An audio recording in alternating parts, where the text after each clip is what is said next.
नमस्कार दोस्तों, आपका एक बार फिर स्वागत है आपके अपने चैनल डिसेबिलिटी चैनल पर। तो दोस्तों, मैं आपको बताना चाहूँगा कि मेरा स्वास्थ्य खराब था, इसीलिए हमारी वीडियो आने में देरी हुई। अब आपकी दुआओं के साथ मैं ठीक हूँ और मैं अब वीडियो आपको जल्दी से जल्दी लाता रहूँगा और आप देखते रहिएगा। तो दोस्तों, आज का विषय ये है कि आज हम आपको एक ऐसे पति पत्नी से मिलवाने जा रहे हैं जो समाज में एक वो उदाहरण पेश कर रहे हैं। तो मैं पति पत्नी को मिलवाने से पहले मैं उनके बारे में एक छोटी सा इंट्रो देना चाहूँगा कि जो पति हैं वो एकदम दिव्यांग हैं। मतलब भाई जी, आपकी कितनी परसेंट डिसेबिलिटी है? 60% है। और जो उनकी धर्म पत्नी जी हैं वो बिल्कुल नॉर्मल है। तो आज के समाज में हम दिव्यांगजनों को छूत की बीमारी समझा जाता है शादी के मामले में, क्योंकि दिव्यांगजन हैं हम, तो हमारे अंदर सारे ऐब हैं, हमारे शरीर के सारे अंग खराब है। ऐसा हमारे बहुत सारे दिव्यांग भाइयों के साथ हुआ और मेरे साथ खुद हुआ था दोस्तों। तो भाई के साथ कैसे उनकी शादी हुई और उनकी जो धर्म पत्नी जी हैं वो उनके साथ, इनका भी मैं आपको बताना चाहूँगा, इनका भी एक अपना यूट्यूब चैनल है दिव्यांग वर्ल्ड के नाम से, और वो आप देख सकते हैं। मैं लिंक डाल दूँगा डिस्क्रिप्शन में, तो आप देखिएगा। तो ये दिव्यांग समाज को जागरूक भी कर रहे हैं और उनकी शादी भी करा रहे हैं। बहुत ही अच्छा नेक काम कर रहे हैं। तो मैं भाई से आज मिलवाना चाहूँगा। आपने इनकी वीडियो बहुत सारी देखी होंगी, क्योंकि ये काफ़ी फेमस हैं, काफ़ी समय से वीडियो बना रहे हैं और काफ़ी पॉपुलर है। इनकी काफ़ी वीडियो वायरल भी हुई है। तो दोस्तों, मैं बहुत सारे सवाल आते हैं जो ये अपने सवाल ये आप तक नहीं पहुंचा पाए। तो इनकी ज़िंदगी में क्या कैसे उथल पुथल रही, कैसे इनकी ज़िंदगी यहाँ तक पहुँची, और एक दिव्यांगजन की ज़िंदगी में क्या क्या दिक्कतें आती हैं शादी होने में। इनकी तो वाइफ नॉर्मल है। और एक खुशी की बात है दोस्तों कि हम दिव्यांगजनों की शादी तो होती नहीं है, लेकिन भाई जी किस्मत के धनी हैं, प्रतिभा के धनी हैं। और मैं तो इनको बोल रहा हूँ कि एक कलयुग के कन्हैया हैं, क्योंकि इन्होंने लव मैरिज की है। तो हम मिलवाना चाहते हैं। तो नमस्कार भाई जी। नमस्कार, आप सबको भी मेरा नमस्कार जी। आपका पूरा नाम? मेरा नाम अंशु जी मुझे बोलते हैं, पूरा नाम अंशु गोयल है जी। मैं सबसे पहले आपसे पूछना चाहूँगा कि जो आप दिव्यांग वर्ल्ड के नाम से मैरिज ब्यूरो जो चला रहे हैं वो बहुत ही काबिल तारीफ़ है, और उसमें आप दिव्यांगजनों की किस प्रकार से शादियाँ कराते हैं? जैसे कि कोई भी हमें प्रोफाइल भेजता है तो फिर हम उस प्रोफाइल को मैच करते हैं, लड़का लड़की की प्रोफाइल मैच करते हैं और कोशिश करते हैं कि सबसे जो बेस्ट अच्छा जो लगे हम वही उनको बताते हैं। और पहले तो हम उनको दिखाते हैं कि देखिए ये हमारे पास लड़की है, लड़का है, क्या आपको ये पसंद है? तो अगर वो हाँ कर देते हैं फिर हम दूसरी पार्टी से बात करते हैं, क्या ये इन्होंने आपको पसंद किया है, क्या ये आपको पसंद है? अगर दोनों लोग राज़ी हो जाते हैं फिर कॉन्फ्रेंस पे हम बात कराते हैं, और फिर वहाँ पे अगर वो लोग कहते हैं कि हमें नंबर शेयर कर दिए तब हम नंबर शेयर कर देते हैं। जी भाई, बहुत बढ़िया, आपने बहुत ही संक्षिप्त में सवाल का जवाब दिया। मेरा दूसरा सवाल का जवाब ये है कि आप मुझे ये बताएं कि जो दिव्यांग भाई बहन हैं उनसे आप कुछ फीस अदा करते हो या निःशुल्क ये सारी सेवा? नहीं, बिल्कुल फ्री है। बस इतना कहना होता है कि देखो अब हम भी मतलब जॉब वॉब कर ही रहे हैं, तो फिर हम भी यही सोचते हैं कि फुल टाइम इसी में हम लगाया जाए। जी। तो जो भी मतलब दिव्यांग लोग जो भी खुशी से जो देना चाहें वो हम दे देते हैं। जी।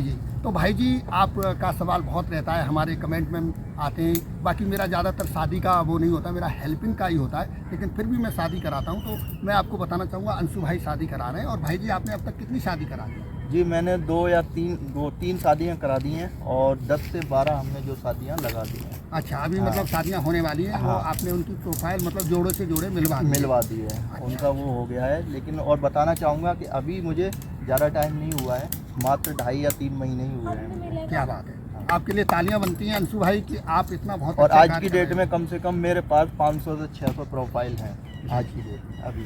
तो मैं आपसे पूछना चाहूँगा, क्योंकि दिव्यांग लड़कियों की कमी है बहुत ज़्यादा, तो आपके पास लड़कियों की प्रोफाइल ज़्यादा है या लड़कों की? लड़कों की ज़्यादा रहती है। अच्छा, लड़कियों की कितनी परसेंट है?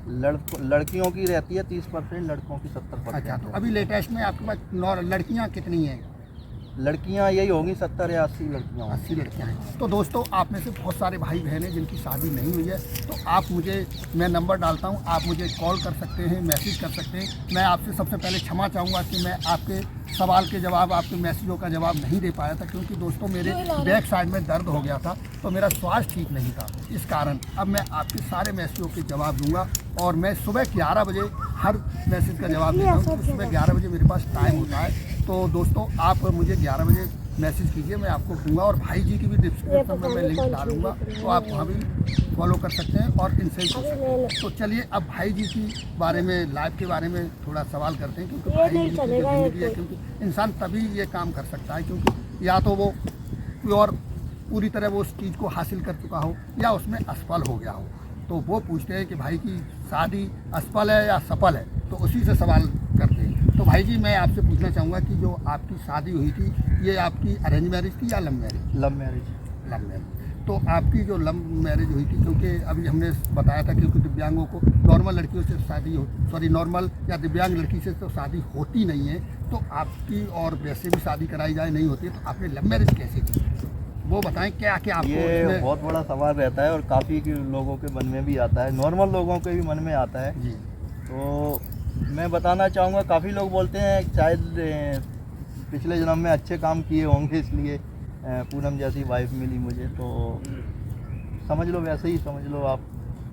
अच्छा चलिए, बहुत खुशी की बात है। अब हम पूनम भाभी जी से, जो सबकी चहेती, सबके दिल पे राज करने वाली हमारी पूनम भाभी जी। दोस्तों मैं बताना चाहूँगा, भाभी जी का पहले ब्लॉगिंग चैनल था, भाभी जी ब्लॉगिंग किया करती थी। तो भाभी जी बहुत ही शुद्ध देसी स्टाइल में रहती हैं, शुद्ध हिंदी बोलती हैं और भोजपुरी की तो बहुत बड़ी ज्ञाता हैं और भाभी जी बोलती हैं। तो भाभी जी प्रणाम, की हालवा सब बड़ी जी। आपका स्वागत है हमारे यूट्यूब चैनल डिसेबिलिटी चैनल पर। तो भाजी हमारा सवाल ये है आपसे भाभी जी कि जो आपकी शादी हुई थी ये भाई जी से, तो आपने लव मैरिज करी, तो जो आपके परिवार का जो रिएक्शन था वो कैसा था? रिएक्शन उनका बहुत बुरा था। उनका कहना था कि ऐसे लड़के साथ में क्यों करें, करना ही था तो कोई एक नॉर्मल लड़के से साथ शादी करती। उनका यही रिएक्शन था और कहना था उनका कि अगर शादी कर ली तो फिर तुम मेरे लिए मर गई है, सीधा उनको ये कहना है। अच्छा। हाँ, कोई रिश्ता नाता कोई नहीं है, आप भी तक नहीं है। अच्छा, तो आपकी शादी को कितना समय हो गया? ये समय हो गया 5 साल हो चुके हैं पूरे। जी। तो ये दोस्तों मैं आपको बताना चाहूँगा, परिवार में, एक समाज बेटा में... भी है। अच्छा, एक बेटा भी है। चलिए, हाँ, बहुत छोटा मुबारक। बेटा भी है 2 साल का। तो भाभी जी मैं ये पूछना चाहूँगा, जो आपके परिवार वाले हैं उनकी आपको याद आती है, या मतलब अब आपका परिवार हो गया, यही परिवार हैं आपके? याद तो आती है, अब परिवार ये हो गया तो उनका उतना याद नहीं आता है।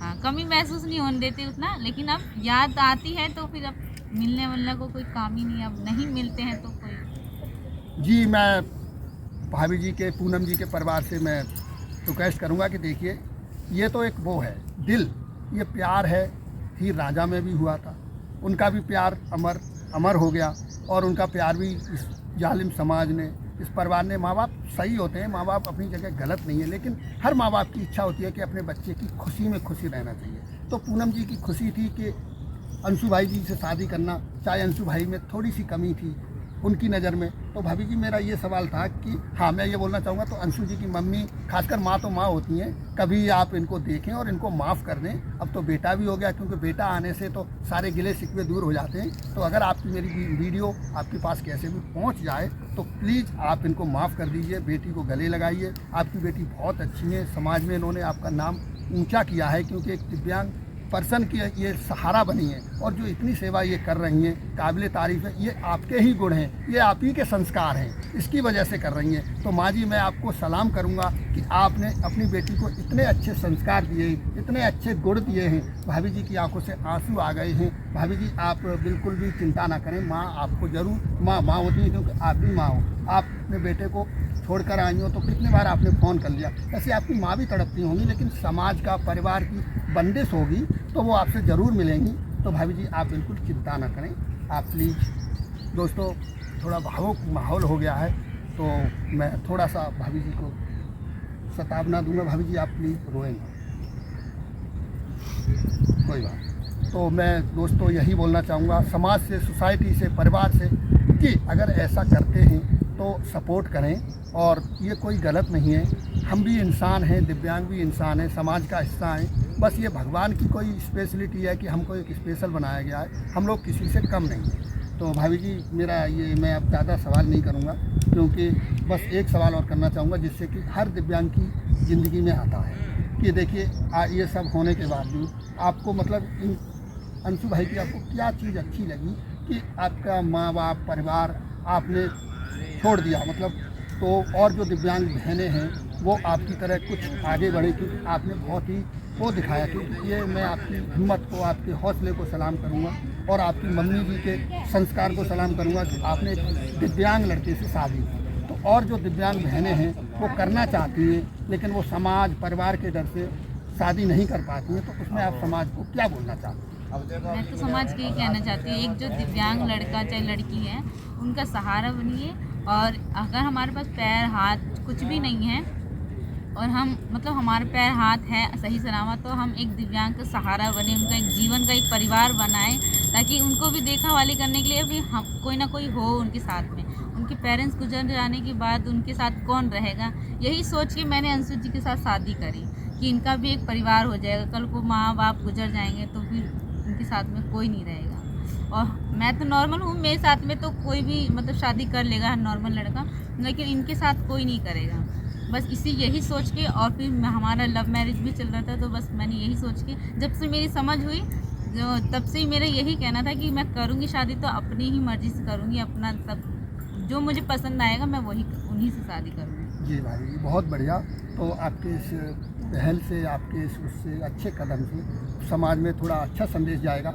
और बहुत बहनें हैं जो अपने दिल की इच्छा को दबा लेती हैं, वो करना चाहती हैं, आपकी तरह सहारा बनना चाहती हैं, नहीं बन पाती हैं किसी कारणवश, तो वो बनेंगी। तो भाभी जी, बस आपसे एक आखिरी सवाल है मेरा अभी इस वीडियो के लिए कि आप ये बताइए, आपने जो ज़िंदगी में ये फैसला लिया था, इस फैसले से आप खुश हैं या कभी कभी आपको पछतावा होता है कि काश हम अपने माँ बाप का कहना मान लेते?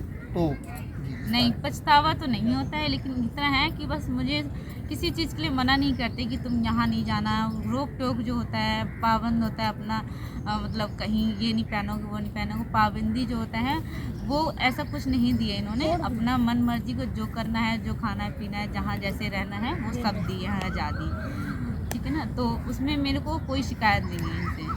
कि आपको कभी कभी ऐसा लगता हो कि ये ऐसे हैं, ये आपको घुमाने नहीं ले जा पा रहे हैं, जैसे कि आगरा का ताजमहल हो गया, नहीं। और अच्छे अच्छे स्पोर्ट्स हैं, मुझे सिनेमा हॉल मूवी दिखाने, क्योंकि इनको प्रॉब्लम है और आप नॉर्मल हो, तो कभी आपके अंदर ऐसे विचार नहीं आते हैं कि ये हमने शादी की तो मतलब बहुत वैसा किया, हमको एक नॉर्मल से शादी होनी चाहिए? नहीं नहीं, मुझे ऐसा कुछ नहीं चाहिए था, ना मुझे घर पैसा वगैरह इन सब से मुझे कुछ नहीं चाहिए था, ना मुझे अच्छे अच्छे जगह घुमाने ले जाओ, चाहे अच्छे अच्छे खाना पीना रहना सहना, ये सब मुझे कुछ नहीं चाहिए था। बस इनका बस हमको जीवन भर का साथ देना था, इनका एक फैमिली चाहिए था जो मैं अभी तक हूँ इनके साथ। और इनका एक छोटा सा, हमारा एक छोटा सा बेबी है जो 2 साल का है। और बस यही सोच के हम इनके साथ में शादी किए थे। ये भी नहीं देखा था कि काम वगैरह क्या करते क्या नहीं, कैसे घर मकान है या नहीं, ये सब पैसा वैसा कुछ भी नहीं देखा, ना ज्वेलरी वगैरह कुछ नहीं देखा था। बस मैंने यही ठान लिया था मन में कि बस मुझे करना है शादी तो बस इन्हीं से करना है। और अगर मैं पेरेंट्स को बता भी देती तो फिर वो कभी राज़ी नहीं होते,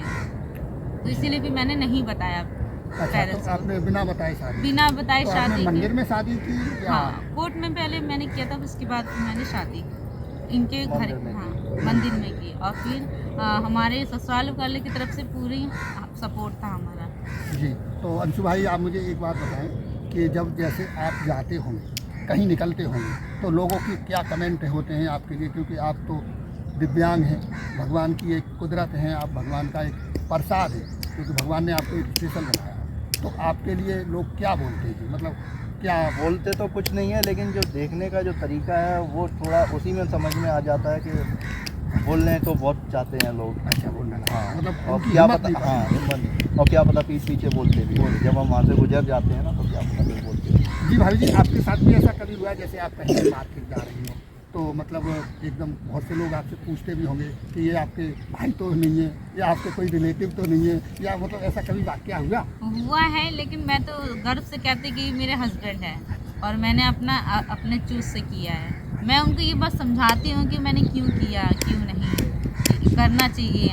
जो हमें नॉर्मल इंसान नहीं खुशी दे सकते हैं वही दे सकते हैं। भाभी जी, देखिए आप मुझसे उम्र में कम हो, लेकिन मैं आपकी आत्मा को, आपके दिल को दिल से सलाम करूंगा और आपके चरणों को भी वंदना करूंगा। दोस्तों, इनके लिए दिल से जितनी भी इनकी तारीफ की जाए उतनी कम है, क्योंकि ये एक दिव्यांग होने के बावजूद भी इन्होंने, ये एक नॉर्मल होने के बावजूद भी इन्होंने एक दिव्यांग पर्सन से शादी की है। तो भाभी जी, आपको दिल से सलाम है।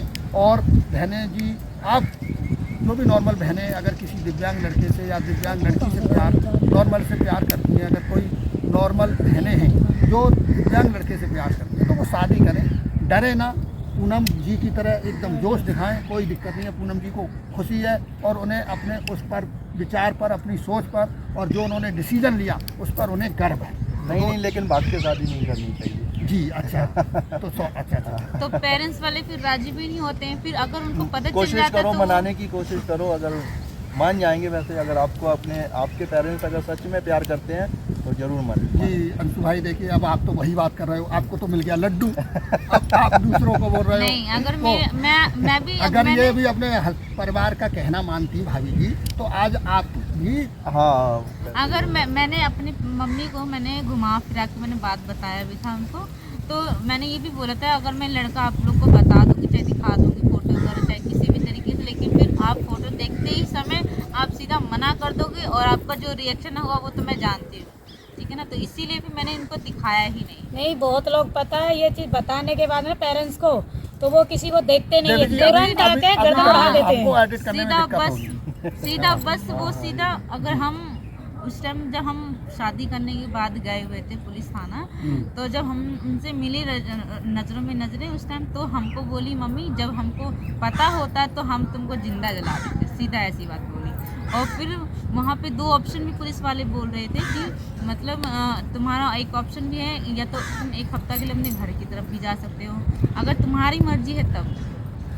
लेकिन मैंने कहा नहीं, मुझे अब जाना नहीं है, क्योंकि मैं जानती हूँ अपना पेरेंट्स का व्यवहार वगैरह कि जी। कैसा रिएक्शन होगा। मतलब आप वहाँ जाती तो आपकी जान को भी खतरा हो हाँ। सकता था और मतलब आपके साथ कुछ बुरा हो सकता। तो उनका रहना सहना कैसा व्यवहार है ये मैं अच्छी तरीके से जानती। जो भी अपनी फैमिली में रहता है उनको पता होता है कि मेरे पेरेंट्स कैसे आएंगे, ये चीज़ बताएंगे तो वो उनका कैसा रिएक्शन होगा, तो इसी कारण से मैंने नहीं बताया उनको। जी दोस्तों, मैं आपको बताना चाहूँगा कि अगर आप किसी दिव्यांग लड़के से या दिव्यांग लड़की से शादी करना चाहते हो और आपका प्यार सच्चा है तो आपको ज़रूर मिलेगा।